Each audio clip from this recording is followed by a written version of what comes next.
Cultist here. Just letting you know before the show begins, we forgot to mention where you can check this pasta out.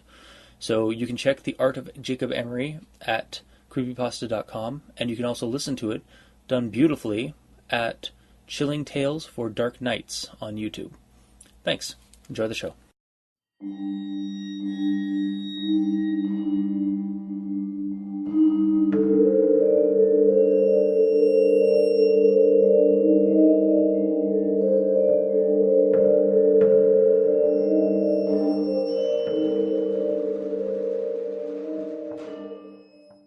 Oh, hello, and welcome to Dente Rigamortis. I'm Review Cultist. And I'm Dr. Leviathan. And we're here to discuss those internet stories most creepy and most pasta. Tonight we've got The Art of Jacob Emory.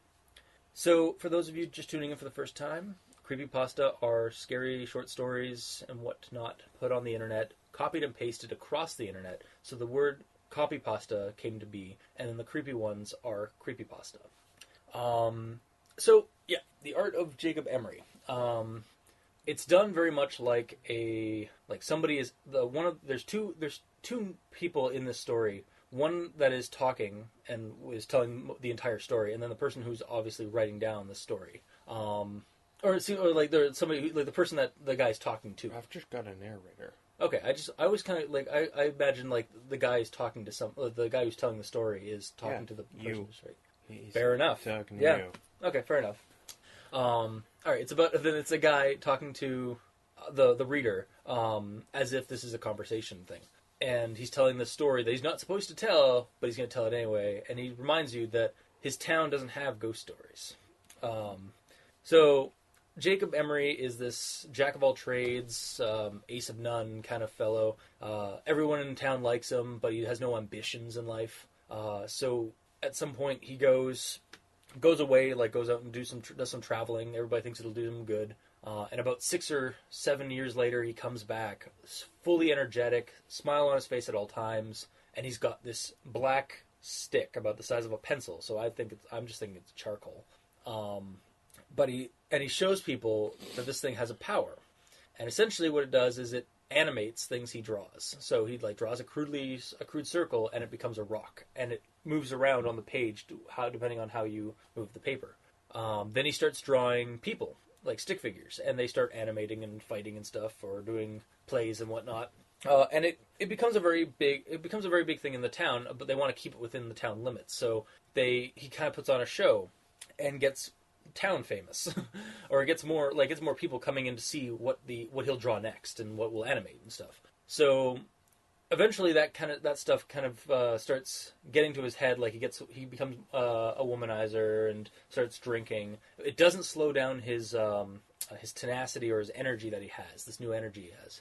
But and even some of the anonymous girls that stay with him say that they wake up halfway through the night and he's drawing on a sketch pad furiously, with a smile, and at first they think that it's that he's drawing a nude picture of them, but it's not nude pictures, and doesn't really go into what he draws, but it's apparently disturbing. Yeah, makes a point of not saying what it is.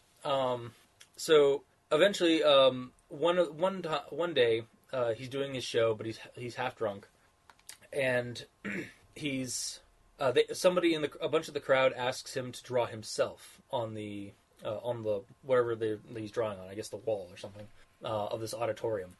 And so he draws himself, and it's no sooner does he put the last line on than all the other illustrations that are animated on the wall stop dead and look at him. Look at this new illustration, and the crowd just kind of stops, cheering and whatnot. And Jake realizes what he's done as his art piece goes into its pocket and pulls out a piece of charcoal and draws a door.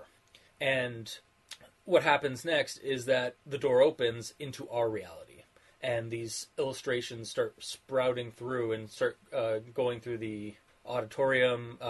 There's a riot. A fire is started at some point, and Jacob Emory is dragged into the door by his illustration creations. And then so eventually, the whole bunch of the town gets out of this place. Fire starts. Fire crew comes in. Then the police. Then, of course, the government. And everything goes hush-hush as soon as the government shows up, because they try to collect what illustrations they can that are still out there. They tell everybody that there was no Jacob Emory, and silence the town essentially. And the narrator makes or the teller of the story makes a point of saying the government made two errors. First one was that they told everybody to make hush hush, but they didn't remove the evidence of the auditorium. In fact, the guy apparently went back a couple of years later to the auditorium's remains and sees a illustrated hand perfectly like Jacob Emory's hand, still squirming on a wall, but without the rest of him, almost as if he's still engulfed in flames. And the guy figures, well, you know what? He wasn't creating simple illustrations that were animating. He was creating life in some other reality or some other dimension. So he figures his punishment was well deserved. And the second error he makes is that the government tried their best, but they didn't catch. They're still not sure how many of those illustrations are out there in the world. And then this is kind of where the story actually gets a little bit darker and creepy for me, and I really liked it. Was that he's just like telling you, the reviewer or the reader, you asked him earlier, he tells the reader not to go into those long grassed meadows just outside of town ever. And you asked him earlier that you'd been seeing these white figures at night. Well, this town doesn't have ghost stories, and that's where the story ends. I really liked that punchline at the end, where that some of those illustrations are still out there, and in fact they are still in the town or still around, and they become like part of the town legend or reality, I guess. Now, there are places now in this town that people just don't go to because for fear of encountering one of these things. The story itself, to me, first impressions of it was, this sounds a little bit kind of like the Six-Legged Rape Centaur, the way it was told. Just the way it was told, like it was accounting or a story. It was very fantastical and like weird fictiony up until that very end, and then you realize this is a creepy story. Leviathan, what do you think? I didn't even really find it, I don't know, like, it was really just a fantastical story. It wasn't even, I don't know, the whole warning at the end was just kind of blah. It just, yeah. Didn't grab you? I thought it was entertaining when the, creations came off the wall. That was neat. Honestly, that was like the moment of not terror, but stuff starting to go bad. Well, that I don't know. Yeah, I would have liked to have seen that moment fleshed out. Yeah, a lot. Well, not even a moment, but like that scene just kind of fleshed out, because it was really just, it happened and then it was covered up. Yeah. I thought that would have been, I don't know, just a fun moment to just elaborate on. You could have gone with over all of his. Well, not all of, obviously, but you could have gone over some of the creations that are coming out. Yeah. I thought it did reference that, it did, but it didn't do enough, right? Yeah. Well, for me, anyway. Yeah. It just could have gone into greater detail. It was really just kind of, Yeah, and then they started coming out. There's some riot, and something happened, and eventually it caught on fire, and then everything got covered up. And then, I don't know. Maybe it's just because it kind of, could have grabbed me there, but lost me instead. From that point on, I was just like, okay, finish up. I want you over. So it's like, oh, the government made 2 mistakes. I'm like, eat a dick. It missed that opportunity to grab me, so I didn't have any interest in the rest of it? What it had to say, because I was like, what? Is it just gonna, come up with a potential good time to grab me and then just say, fuck you, again? That was really, so, yeah, it just kind of kept going, and I was just, alright, you lost me. Yeah. You can't get me back. So how about we just wrap this up? And, yeah, I just found it to be a little, I don't know, silly from that point on, which is funny because the part that, I was really enjoying was When it got so silly. when drawings started to come off of the wall. Yeah. But, yeah, just, I don't know. Oh, no, a hand twitching like it's on fire. Well, okay, but, you know. Yeah. So, like, He does, yeah. Like, how does he that touches get on missed? Yeah. How does, like, you well, know, like, how does the government just leave this alone? Like, time has passed. How is that still there? Yeah. In any way, shape, and or form, you know? It's just, I get it. It was overlooked, but it's a little too overlooked. unbelievable that that was overlooked. Especially if the government's trying to keep this completely under wraps. Like, nobody's heard of this. Like, they did such a good job. I mean, they did such a job that, like, narrator doesn't. Well, that's the other thing. The narrator doesn't give a whole lot of description on like anything. Like, there's no name of the town. People that he talks to, he doesn't mention their names. Well, yeah, but there's ambiguity in the story, but I mean, sometimes that helps. but also remember how, oh, bloody hell, what the hell was it? Laughing Jack? No, it wasn't Laughing Jack. It was, not Candle Cove, but the one after that. 1999? Yeah, remember how when random people that are being talked to are just, you know, given a name? Yeah, okay, Like, yeah, we had that, specifically, yeah. Yeah. Like, don't get me wrong, but you can't just, yeah, like, not everyone needs a name. Yeah, and I guess the other reason why some of it was ambiguous was because the guy who's telling it isn't supposed to be telling you this story. Like, he was not even sworn that, to secrecy, not even essentially, that. kind of. It's ambiguous because then it's your town. Ah. You know, the people who it immerses you into it. A little exactly. bit. Okay. It's not that it's not a specific town. It's that it's any town. Yeah. It's your town. It's your movie theater. You know. Yeah, exactly. It'd be so awesome to like read this and then like, hey, wait, there's an abandoned auditorium nearby. Why would that be awesome? Because then I want to go check that out. But you wouldn't find a shaking hand. I know, but it's silliness. All right, well, you're silly. Yeah. I don't. Yeah, like I have to disagree about the ending. In my opinion, that's what I liked about this story was that final revel. Like, I was like reading, I was like, okay, this is kind of weird fiction. This isn't really spooky or creepy. And then that final bit, I was like, oh, but now I want more. Like, I kind of want more for this story. Like, I want there to be another, like a continuation of something. It doesn't need it, but well, no, because if it had it, it wouldn't live up to what you want. Yeah, but it left that feeling. So. Well, for you, it did. It just I don't know. That ending was a little. Was it the Candle Cove ending? No, it was it was something. I don't know. Technically, there's nothing wrong with it. It just. It wasn't a story don't for you? know. No, it's not even that. Because I'm talking about the ending. Oh, just technically, the ending is actually perfect. Yeah. Technically, it's perfect. But for some reason, I don't know, it just strikes me as just, I don't have the word for it. It just bugged me. And I know that that's probably annoying as hell for you. Trust me, try being me right now. Because I'm trying to put words for this. But yeah, I don't know. It's just, as soon as it's like, oh yeah, the government made 2 mistakes, I don't know. Something about this ending just got like, oh yes, you're so fucking smart, or something. It just, I don't know. It's almost like the ending was having some sort of pretension, and I was just not having any of it. I don't know. It really wasn't, like, and then, his punishment was probably well-deserved. Why? Yeah, exactly. Because he was fucking drawing? Yes, this is it.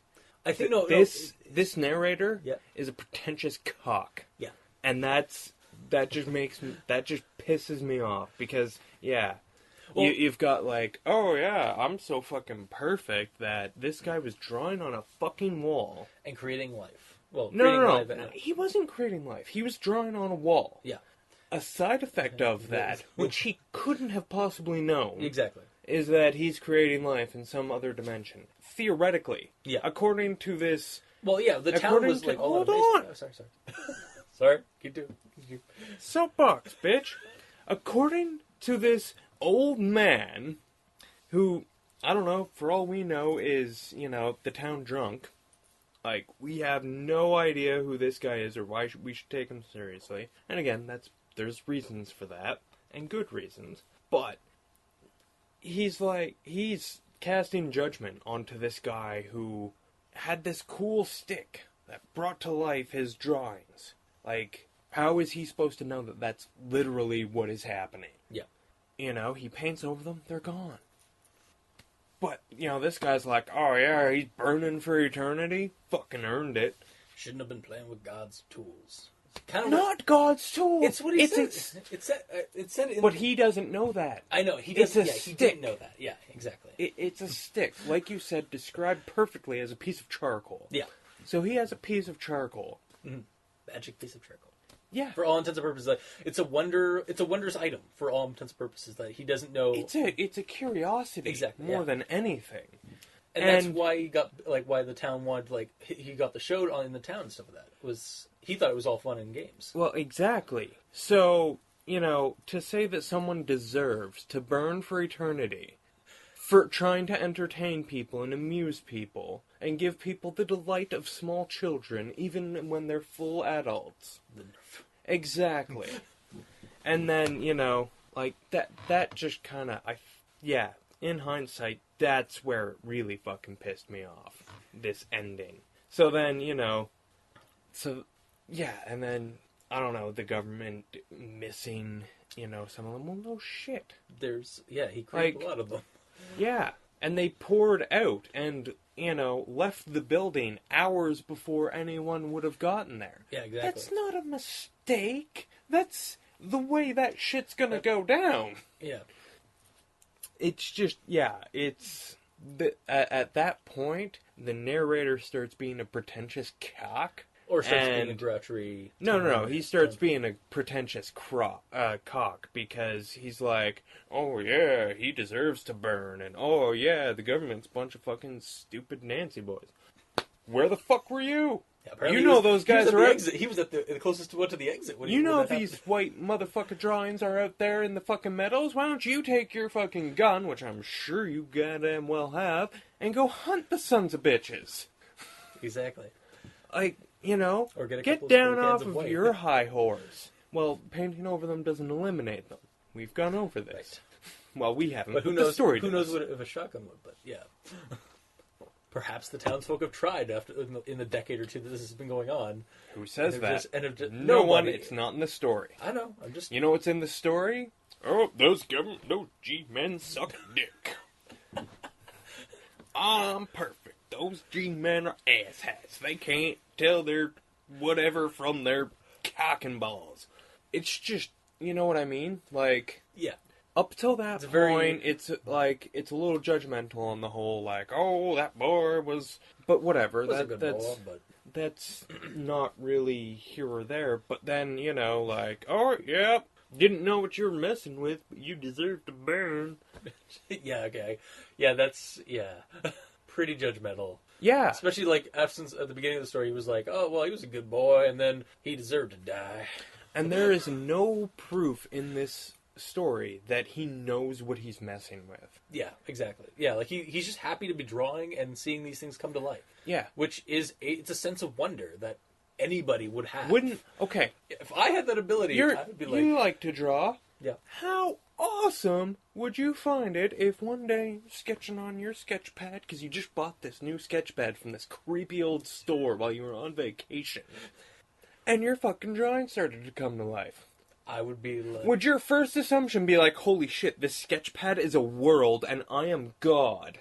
No, it'd be like... Well, holy shit, I gotta show people this. Exactly! It's like, the world needs to know. I know, actually, it would be a smaller scale. It would be like, shit, I gotta show my friends this. Exactly. Which is what Jacob Emory did. Exactly. Showed his friends, and then they wanted him to do a show, so... Well, then, it was a way for him to make money. It gave him ambition. It gave him passion. And then... Exactly. So what is the moral of this story, then? Is it like, oh, yeah, you can have ambition, just don't have too much ambition? Well, it's not even that. There really is no moral to this story. If there is, it's, I don't know, don't be this old narrator dude. Because I don't think it ever really states his age, but I just picture him as Yeah. an old man. Same. I think the majority it of people seems have. like it seems like an old man's tale, you know, like a yarn that he'd be telling a younger buck. Yeah. And yeah, it's just I don't know. I think that's honestly my problem with the ending Is because just yeah, I how got pretty pretentious the riled guy up. became. Exactly. Like up until that point, it's actually really good. Yeah. Like the whole story, I really enjoyed the whole thing, honestly, because it was fun. Yeah. Like I said, I actually enjoyed, you know, all of the description about what's going on with the piece of charcoal. Yeah, like what he's doing and stuff with it. It was actually really well described, in my opinion, because he didn't come out and say, yeah, he drew a fucking rock, and then, you know, the rock was... No, he drew a crude circle that became one. Yeah. It was told in a manner that was like it was like someone who didn't know what he was seeing. A layman. Saying, Yeah. describing it to someone else, but it still got the point across well enough that I wasn't lost at that point. It was like, oh, okay. So I really liked that part. Like, that one part was just really well done. And honestly, the whole thing was, yeah, I did like it, you know, right up until the end. When we got to know a little bit more about how lost pretentious that asshole is. The old man is. Exactly. Like, it was...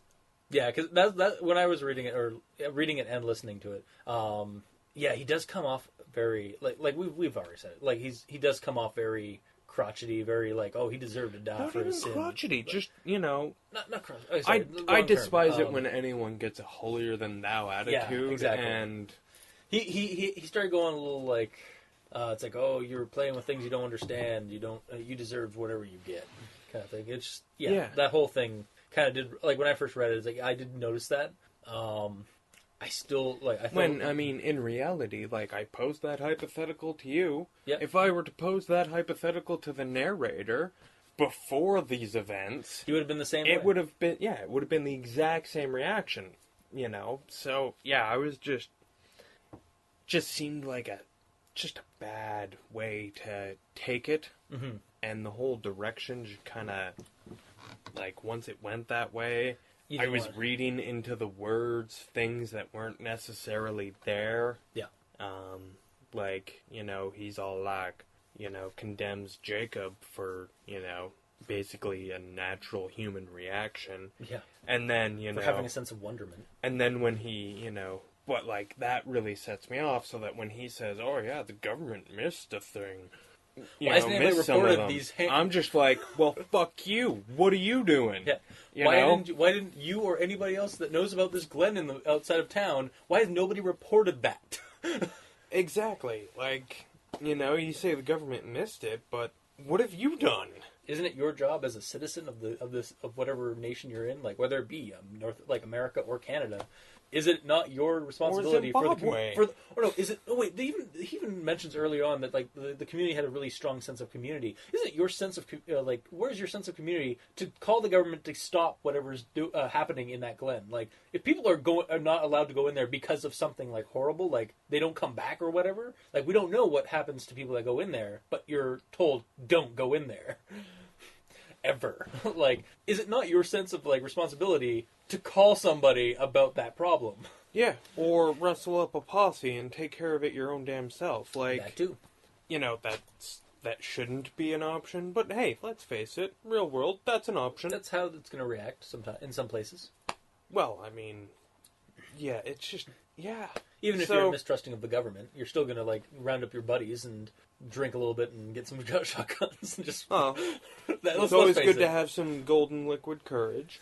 Exactly, especially when going up against things that aren't from our world. Exactly. So, but yeah, it's just... Yeah. So, basically, I'm made to hate the narrator. Not the story. And then I immediately hate everything he says from that point on. Yeah. I don't know, I still liked the ending. Like... But I mean, I get what you're saying. Like, I mean, and I do agree with you. Like, the guy starts becoming more of a judgmental asshole.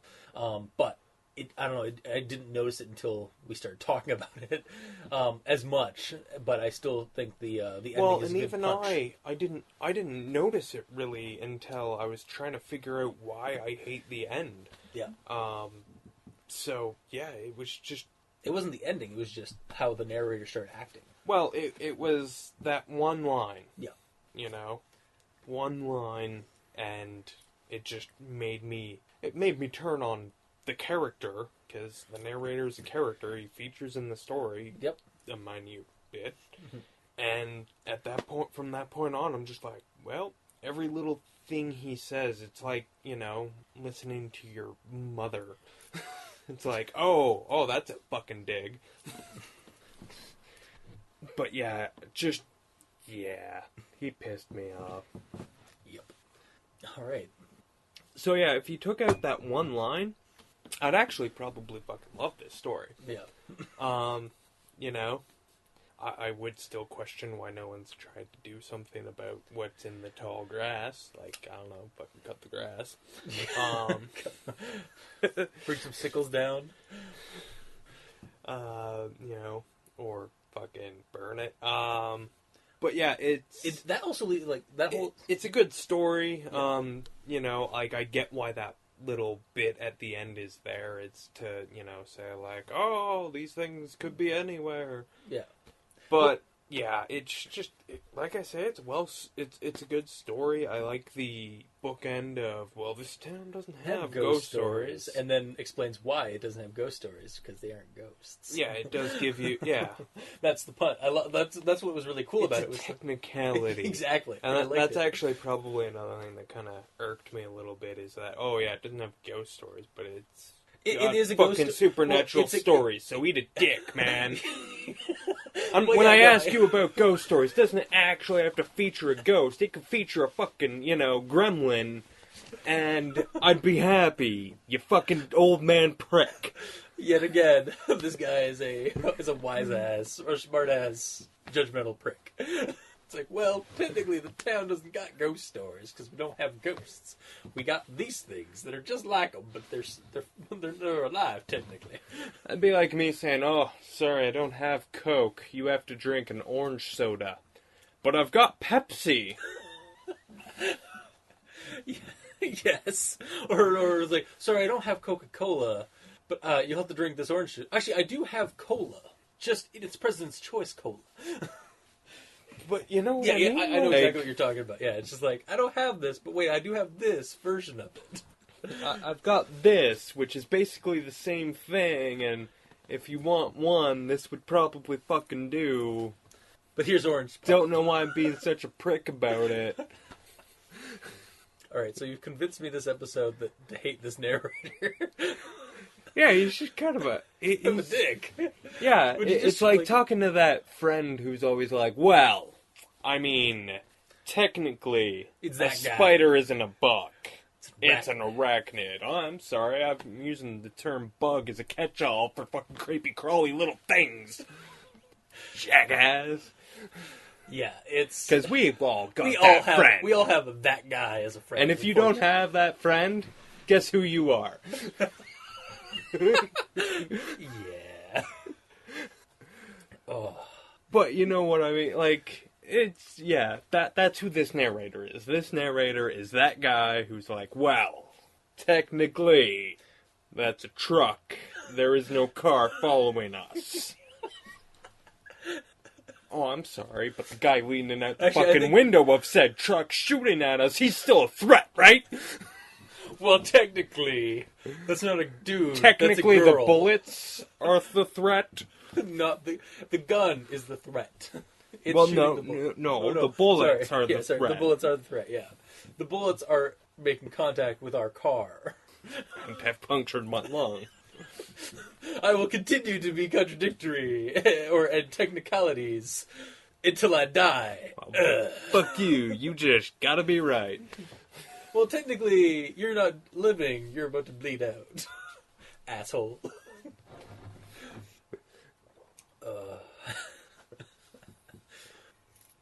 Wow.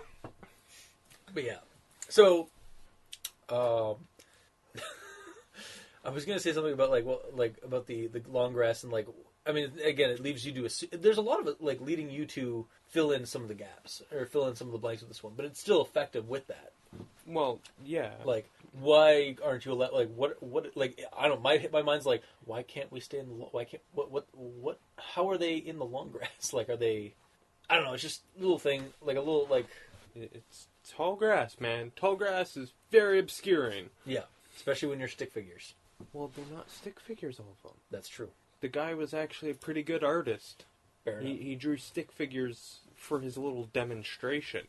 But it actually says when he, did his performances, for lack of a better term, the drawings were, like, really well done. Ah. Yeah, because he did draw a full, a caricature of himself, not just a stick figure version. Exactly. Okay, yeah. Yeah, so, I'm surprised you missed that. Sorry. But yeah, there are, and he didn't just draw people, he drew, like, all sorts of shit. He drew a castle. No. A castle can't walk through a door. Sorry, yeah. But he drew all sorts of stuff, shit. Yeah. So, yeah, like, anything could literally be out in that grass. Yeah. And that, obviously that's the horror, right? Exactly. It's it's out there. Don't go there. There are things out there that are the exact color of that wall. Just might want to stay away from we don't know what they are. Yeah. Fair enough.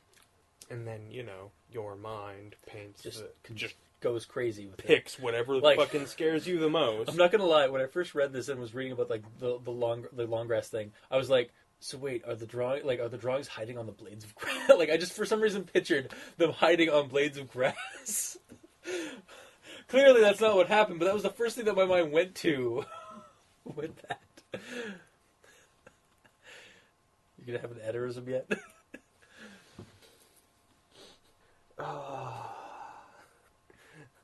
Sometimes I think this is just an exercise that you've come up with to discover how hard one can actually facepalm.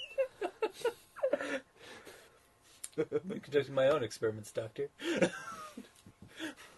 Write down my notepad. Yeah, well, I'm skinned alive and my organs are removed, but I'm still kicking. Science. Yeah. Anyway, so is it safe to assume that we both recommend this one, or because I definitely would? Why do you think I recommend this? What would you recommend this to somebody? I would actually recommend this to anyone listening, just so that they can derive some humor and pleasure from seeing what I overreacted to, probably, because that's probably what a normal person would think after listening to my rant and rave and then reading this story. Like, wow, you really, really overreacted. But you know what? The narrator is a dick. You can say I overreacted, but you can also say that he's a dick. Yeah. Yes, I would also recommend this one. It's a good little story, and the ending I personally found very punchy. Just that final that final paragraph was really, to me anyway. And of course, you can leave us a comment, or if we missed something, if you disagree, or if you agree with us, send us a comment down in the comment section below wherever this is posted. We're on iTunes, so leave us a review. Let us know what you think. See how we're doing. We're also on YouTube, so again, comment section below.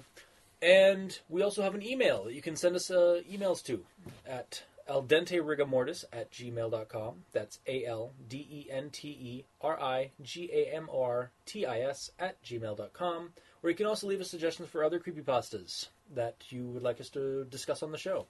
And until next time, I have been your host, Review Cultist. And I'm, again, Dr. Leviathan. And this has been Al Dente Rigamortis. Sleep well.